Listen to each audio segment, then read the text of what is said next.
Hey you, and welcome to this video where I will help you out how to take partials on eToro. So we created a nice order and then after that we want to take partials. So first of all we search right here for Bitcoin. There we go, Bitcoin, and we click on the chart, buy, and I want to buy for, let's say, 1k in Bitcoin.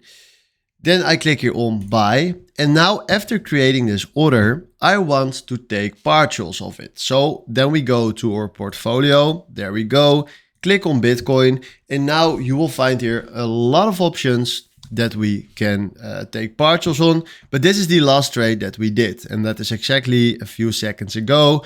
So then we click here on close, and the close sign is red because we didn't make profit right there. And then what we're going to do is we click right here on close, and then you can select right here this option, close only part of the trade. Then click right there, and then you can fill in right here for how much money you want to close the trade. So let's say our trade was around 1k and we want to close $500. That's an half of it. And then we do close trade. There we go. And then right now you can see that we closed our trade for the half. And that means that we take partials from our trade. So hopefully this was exactly the video where I was looking for. Thanks for watching and have a wonderful day. Ciao.